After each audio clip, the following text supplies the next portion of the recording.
이 아침 우리에게 주시는 하나님의 말씀은 구약 성경 에스더서 4장 14절에서부터 17절까지의 말씀입니다. 이 계시의 말씀을 봉독하는 중에 살아계신 하나님의 음성을 들을 수 있게 되기를 바랍니다. 에스더서 4장 14절에서부터 17절까지 말씀을 봉독합니다.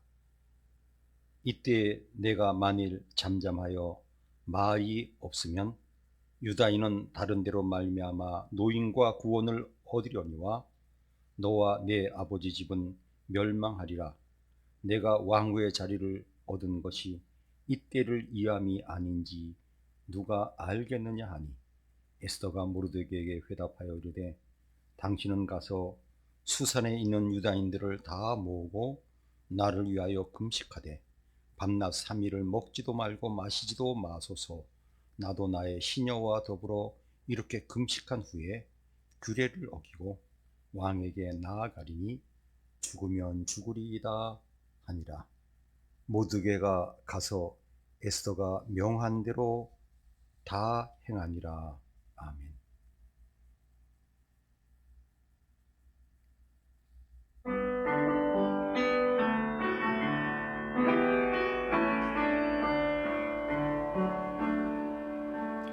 화려하지 않아도 정결하게 사는 삶, 가진 것이 적어도 감사하며 사는 삶, 내게 주신 작은 힘 나눠주며 사는 삶, 이것이 나의 삶의 행복이라오.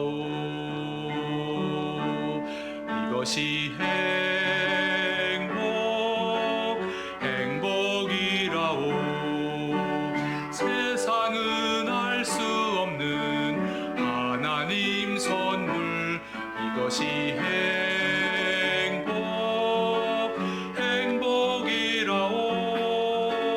하나님의 자녀로 살아가는 것, 이것이 행복이라오.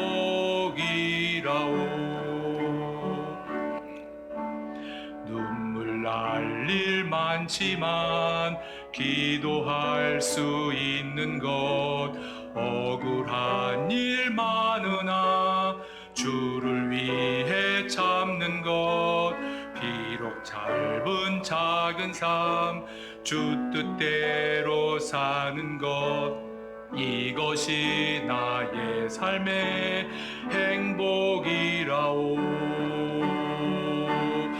이것이 행복이라오. 세상은 알 수 없는 하나님 선물, 이것이 행복이라오.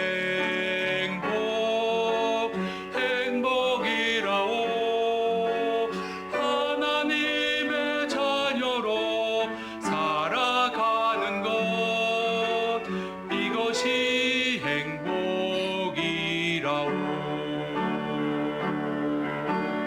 이것이 행복이라오.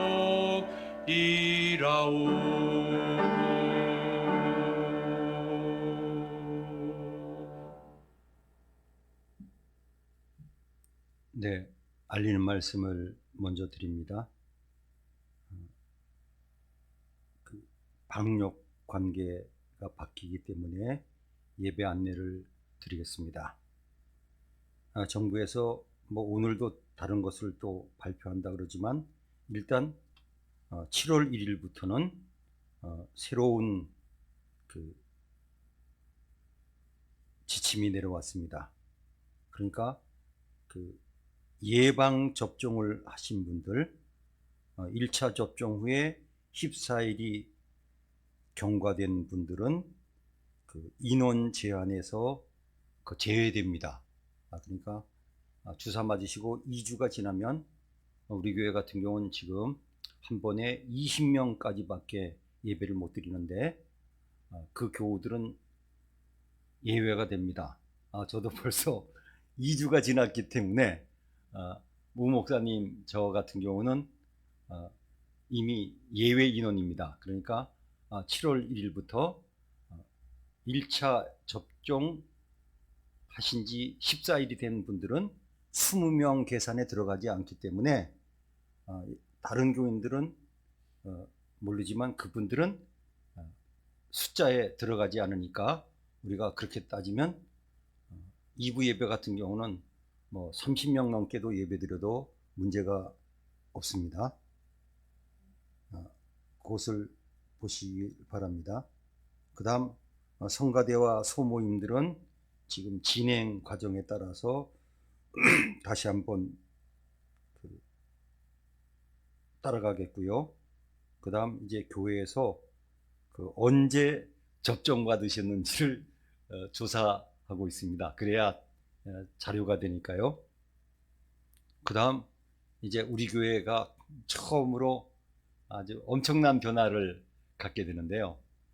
새벽 기도가 5시 10분이었습니다. 지금까지. 그러다 보니까 너무 일렀고요.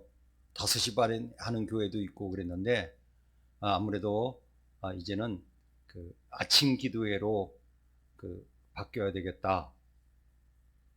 그래서 6시로 변경을 합니다. 대신요 5시 반부터는 예배당을 열어놓으니까 혹시 조금 바쁘신 분이 계시면 미리 나와서 기도하시고 6시부터 시작되는 새벽 기도에 한 20분 정도 됩니다. 참여하시다가 출근하시거나 그러시면 되겠습니다. 그래서 시간을 이렇게 늦추니까 어떤 교우들은 이렇게 아침 기도에 참여했다가 출근하는 그런 교회들도 많이 생기고 있습니다. 이 예배 변경에 대해서 이렇게 말씀을 드립니다. 사실 성경에서 에스더라고 하는 성경책은 특별합니다. 그 이유가 하나님이라고 하는 직접적인 언급은 나와 있지 않습니다. 그리고 우리가 잘 아는 대로 에스더라고 하는 한 여인이 왕비가 되어 민족을 구원한 특별한 내용이 기록되어 있기도 합니다.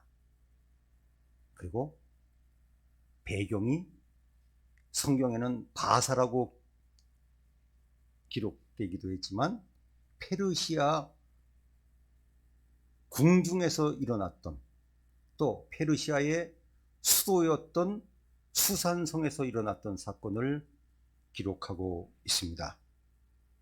중요 인물은 에스더지만 강력한 조연처럼 나타난 분이 바로 사촌 오빠였던 모르드게입니다.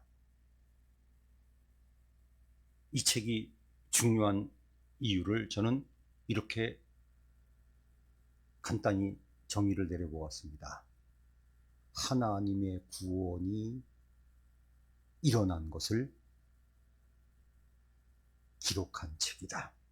그래서 오늘 말씀의 제목도 그와 연결돼서 정해보았습니다. 구원이 이루어진 수산성.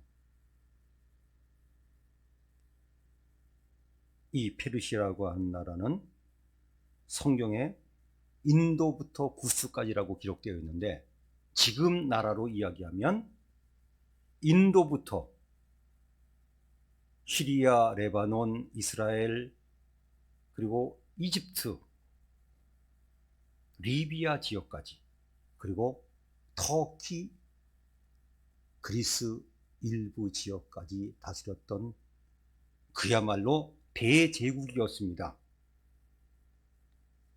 이곳에서 끔찍스러운 일이 일어났습니다.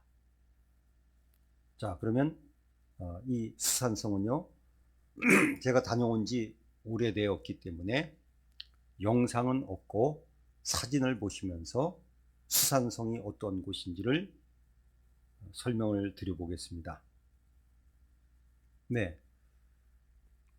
이제 지금 보이는 것이 성경의 무대가 되는 곳인데 지금 저 녹색 부분 지역이 메소포타미아 지역인데 수산성은 저 메소포타미아 지역에 있었습니다. 자, 확대를 해보았습니다. 이 수산성이 중요한 이유가 바로 메소포타미아 지역에 있었습니다. 이 나라는 수도가 4곳이었습니다. 바로 옆에 있는 바벨론은 그저 전통이 있는 일종의 그냥 형식적인 수도였습니다.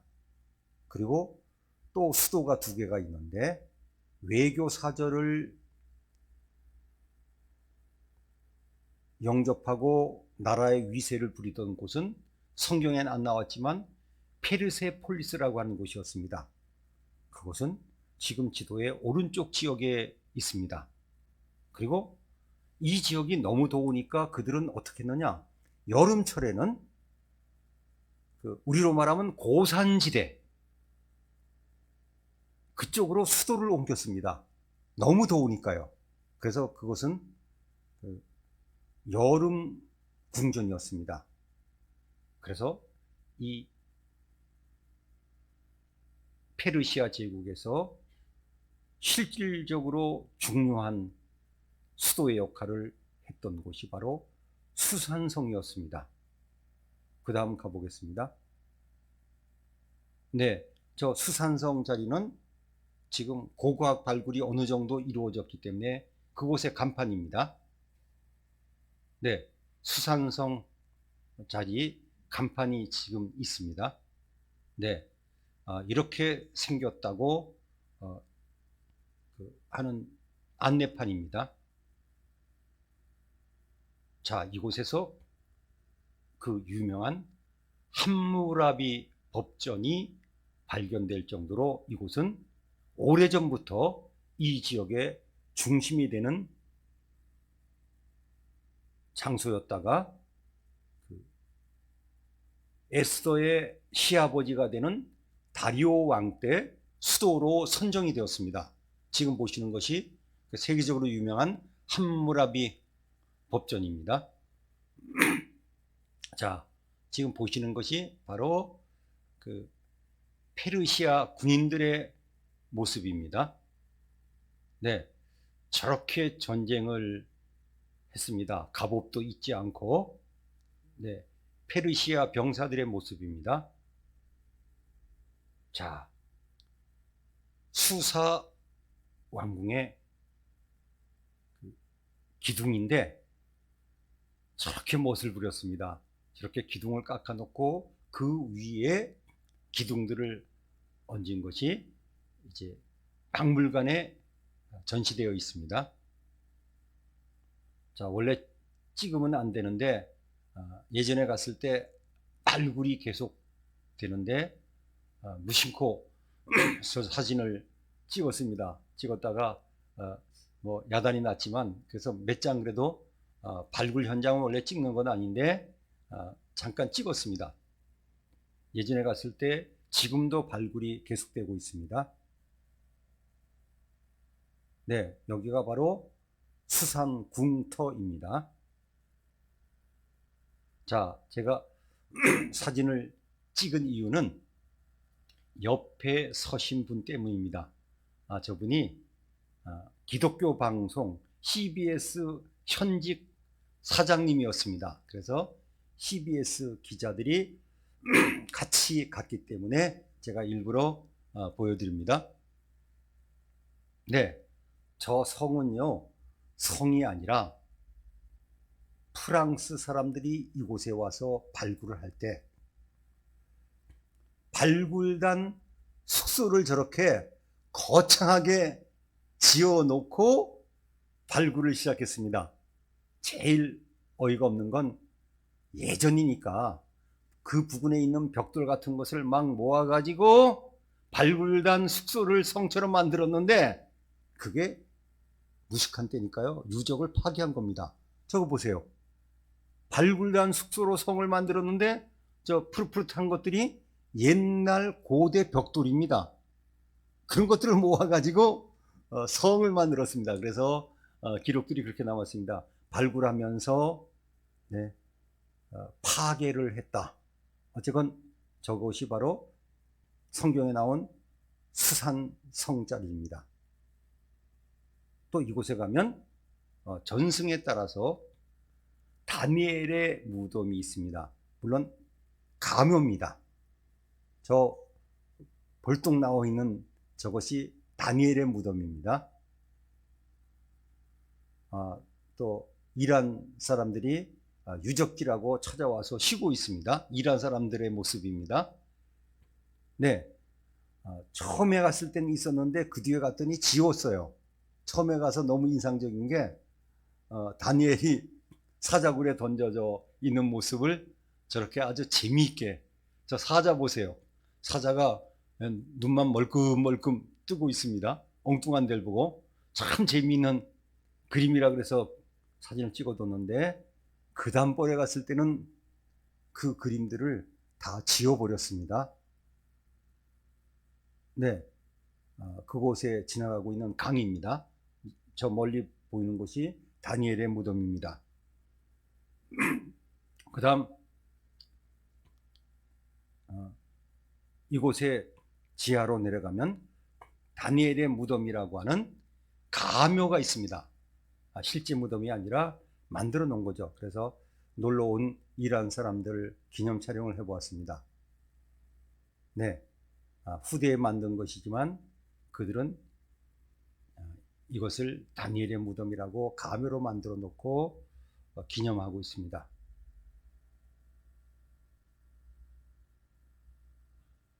에스더는 하나님의 인도하심 따라서 그 당시 그 지역의 최고 강대국이었던 페르시아 제국의 왕비가 되었습니다. 그런데 에스더의 남편은 아하수에로입니다. 그런데 세계 역사에서 보면요, 아하수에로라고 하는 이름은 찾아볼 수가 없습니다. 성경에서 히브리식으로 아하수에로로 기록되어 있는데, 그가 세계사에 이렇게 이름이 남겨져 있는 사람입니다. 크세르 크세스인데, 그가 이제 여러 나라를 정복하면서 가장 정복하고 싶었던 나라가 바로 그리스였습니다. 그래서 자기가 다스리는 나라의 수많은 병사들을 모아서 그리스로 쳐들어갔습니다. 근데 그가 난간을 만났습니다. 바로 테르모필레라고 하는 조그마한 협곡에서 그 용감한 스파르타 군인들이 그들을 막다가 죽었습니다. 그게 바로 유명한 영화 300, 그 배경이 되는 곳입니다. 그것으로 인해서 그리스 사람들이 더욱더 똘똘 뭉쳤고, 그는 어이없게도 그 많은 군대들을 데리고 갔지만 살라미스라고 하는 해전에서 졌기 때문에 그리스 정복을 포기하게 됩니다. 에스더의 이 놀라운 사건은 모르드게라고 하는 사람에게서부터 시작됩니다. 이 모르드게는 왕궁을 지키는 대궐 쪽에서 일을 하기 시작했습니다. 요즘 말하면 이제 취직을 한 거죠, 공직에. 그런데 그 당시 이인자의 역할을 하던 강력한 권력자가 있는데 바로 하만입니다. 이 하만은 왕 바로 다음 자리입니다. 기고만장했는데 대궐 문 앞을 지나갈 때마다 아주 기분이 나빴습니다. 다들 절하고 무릎까지 꿇는데 한 사람만 무릎 안 꿇고 절도 안 하는 겁니다. 저거 누구야? 그랬더니 모르드게라고 하는 사람입니다. 어떻게 된 거야? 그랬더니 유대인이기 때문에, 이스라엘 사람이기 때문에 사람들한테는 무릎 안 꿇습니다. 참, 이 모르드게를 저는 그렇게 생각합니다. 신앙적으로는 대단하지만 인간적으로는 참 답답한 사람이에요. 융통성이 없는 사람 같이 보이지 않아요? 그런데 이 하만이라는 사람은 정말 분노가 폭발합니다. 유다인이라고? 그래서 화가 나서 모르드게만 죽여버리면 될 일을 그 유대 사람들을 다 죽여버리려고 작정합니다. 그리고 왕에게 이렇게 보고합니다. 우리나라에 많은 민족이 있지만 한 종족이 왕의 규칙을 안 따라갑니다. 그래서 그것을 해결해야 됩니다. 어떻게 해야 되느냐? 그 종족을 본보기로 다 죽여버리고 그 재산들을 몰수해야 됩니다. 그리고 왕에게 많은 재물을 바치겠다고 했는데 그게 학자의 연구에 의하면 한 해 이 제국의 예산의 3분의 2가 되는 막대한 돈을 바치겠다 그럽니다. 뭡니까? 그 유대인들 재산 다 뺏어가지고 나라에다 귀속시키겠다고 하는 거죠. 근데 에스더의 남편이 그것을 허락합니다. 그리고 조서를 내립니다. 요즘으로 하면 법령이 제정되고 그것이 시행되는 날짜만 남았습니다. 전 이러한 사실을 보면서 이런 말이 떠올랐습니다. 요즘 쓰는 말이지만 요즘 용어로 바꾸면 이런 겁니다. 이게 나라냐? 네? 예나 오늘이나 잘못된 국가들이 많습니다.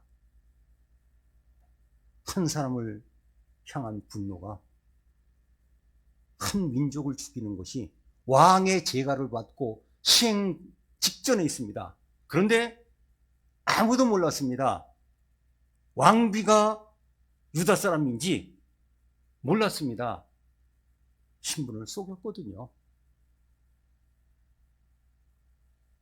이러한 위기를 만났는데 문제는 에스더가 이 소식을 몰랐습니다. 궁중 안에 격리에 있었기 때문에 민족이 이런 위기에 빠진 걸 몰랐습니다. 다만 모르드게가 굵은 베옷을 입고 대궐 앞에 왔다는 얘기만 듣고 걱정돼서 알아보다가 충격을 받게 됩니다.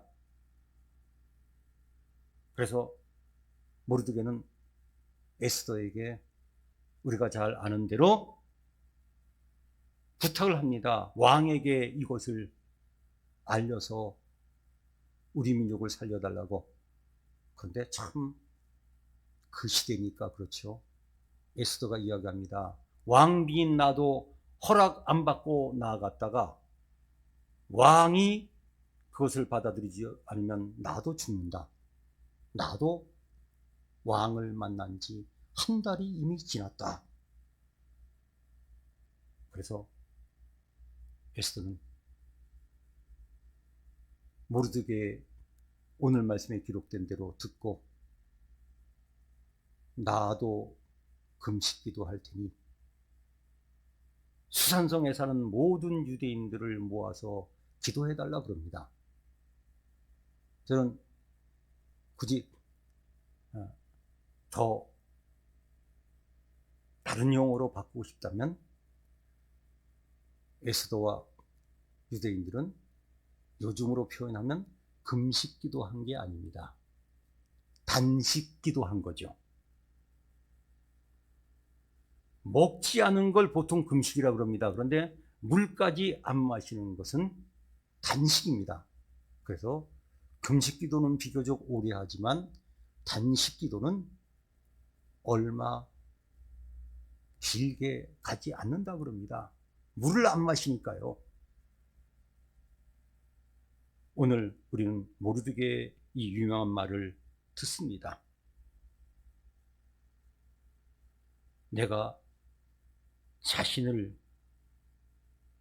살리기 위해서 죽기 싫어서 가만히 있으면 하나님은 우리 민족을 다른 방법으로 구원시킨다. 그러나 너와 내 아버지 집은 멸망당한다. 이때 보면 사촌이네요. 예? 우리란 말을 써야죠. 너와 내 집은, 우리 아버지 집은 멸망당한다. 그러면서 유명한 말을 합니다. 내가 왕후가 된 것은 이때를 위함이 아닌지 누가 아느냐? 저는 이 말씀 들으면 꼭 생각나는 분이 있습니다. 제가 아는 분이 영향력이 있는 자리에 있었는데 교회를 도와야 되는 일이 생겼는데 돕다가 어려움을 당할 수도 있는데 그분은 이렇게 고백했습니다. 하나님이 이 자리 잠깐 있는 건데 이때 하나님의 일을 도와주라고 나를 이 자리에 보내주신 것 같다고. 그리고 용기를 내서 하더라고요. 저는 그때 감격했어요. 참 신앙입니다. 이때를 위해서 하나님이 나를 이 자리에 보내셨다. 그래서 우리는 그 결과를 압니다. 지금도 경건한 유대인들은 일부지만 이 사건을 기념한 불임절 사흘 전부터 금식 기도를 한다 그럽니다. 물론 일부죠. 하나님께서 구원해 주셨습니다. 구원이 뭡니까? 저는 우리가 하나님을 믿고 의지해야 되는 이유 중에 하나도 바로 구원에 있다고 생각합니다. 인간의 힘으로는 못한 일들 투성이 아닙니까? 최근에도 우리는 안타까운 일을 보았습니다. 물류센터에서 불이 났는데 혹시 사람이 그 안에 있을까봐 지하 2층까지 소방대원들이 들어가지 않았습니까? 죄송한 얘기지만 꼭 그랬어야 하나. 참 대단한 분들이에요. 결국 사람은 없었잖아요. 혹시 있을까봐 들어갔다가 소방대장이 돌아가시지 않았습니까? 부하들은 다 나왔는데 그가 마지막으로 나오려다가 행방불명됐는데 많은 사람들이 기적이 일어나는 것을 바랐지만 결국 죽음으로 발견되지 않았습니까? 우리 인간이 이렇게 연약합니다. 최고의 문명을 누리고 있다고 하는 것 같지만 지하 2층까지 그 불길 속에서 들어갈 길이 없어서 기다리다가 안전진단 후에 들어가서 수습이나 하는 걸로 끝나지 않았습니까? 우리 인간이 얼마나 연약합니까? 아직까지도 제가 기침이 해결 안 돼서 오늘도 좀 힘듭니다. 정말 기침은 못 참는다는 말이 이렇게 실감난 적이 없어요. 제가 쓸 수 있는 방법은 지금 다 써보지만 이 기침 하나 마음대로 아직까지 못하고 있습니다. 제가 할 수 있는 방법은 다 사용해 보고 있습니다. 검사 안 했겠습니까? 우리 인간은 연약합니다. 육신적으로. 그래서 구원이 필요합니다. 우리 인간은 또 정신적으로도 너무나 연약합니다. 내가 어떤 때는 좀 강한 사람 같고 센 사람 같지만 흔들리기 시작할 때 우리는 정신적으로 얼마나 연약한지를 깨닫게 됩니다. 정신적인 구원이 필요합니다. 그 다음 구원은 개인적으로도 필요하지만 민족이나 온 인류가 필요합니다. 우리 모두가 다 코로나라고 하는 이 위기 때문에 어려움 당하고 있지 않습니까? 출애굽의 의미를 생각해 보았습니다. 출애굽이 왜 중요합니까? 온 민족이 한꺼번에 구원받은 역사를 기록하고 있기 때문입니다. 올해 출애굽 다큐멘터리 제작을 하고 있습니다. 여러 가지 의미가 있지만 온 세계가 지금 코로나19로부터 출애굽해야 됩니다. 어느 나라만 백신 먼저 맞고 정상이 됐다고 좋아하기는 너무 안타까운 상황이 아니겠습니까? 이스라엘 민족은 지금도 불임절을 지킵니다마는 안타까운 소식은 올해 2021년 2월 25일부터 28일까지가 불임절인데 이스라엘 정부에서 통행 금지시켰습니다. 그래서 올해는 불임절 제대로 못 지켰다고 하는 소식이에요. 이 놀라운 구원의 역사를 성경에도 기록되었지만 이스라엘 민족은 2500년 전에 일어났던 이 구원의 역사를 부임절이라고 하는 절기를 지키면서 지금도 기억하고 있습니다. 저는 성경 말씀 가운데서 가장 위대한 말씀을 사도행전 16장 31절 말씀이라고 생각합니다. 사도 바울이 빌립보 간수에게 한 말이죠. 주 예수를 믿으라. 그리하면 너와 내 집이 구원을 얻으리라. 신앙생활을 왜 해야 됩니까? 왜 기도해야 합니까? 구원이 필요할 때 우리는 기도합니다. 그냥 기도로 하기에는 너무 절박하고 심각하면 금식 기도합니다. 제가 잘 쓴 말이 있습니다. 어차피 위기에 빠지면 답이 안 넘어갑니다. 금식 기도 할 수밖에 없어요. 왜 철학 기도 때로는 합니까? 잠이 안 옵니다. 어떻게 될지 모르는데 오늘 우리는 수산성을 보았습니다. 수산성의 의미가 무엇입니까? 구원이 이루어졌습니다. 3500년 전에 한 사람으로부터 시작된 원한 갑기가 한 민족 전체가 죽을 수밖에 없는 그 상황에 하나님은 구원의 역사를 베풀었습니다. 그런 의미에서 우리는 늘 수산성이 필요합니다. 우리 삶의 현장에서 구원하시는 하나님의 역사가 일어나는 수산성의 역사가 계속되어야 될 것입니다. 기도하시겠습니다. 하나님 감사합니다. 오늘도 3500년 전에 이스라엘 민족을 기도의 응답으로 구원하신 하나님의 역사를 보았습니다. 하나님, 저희들은 늘 구원이 필요합니다. 육신적으로도 정신적으로도 또 여러 가지 삶의 상황 속에서 하나님의 구원이 필요한 연약한 존재입니다.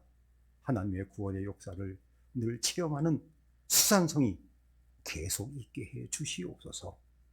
우리를 구원하기 위해서 이 땅에 오신 예수님의 이름으로 기도하옵나이다. 아멘.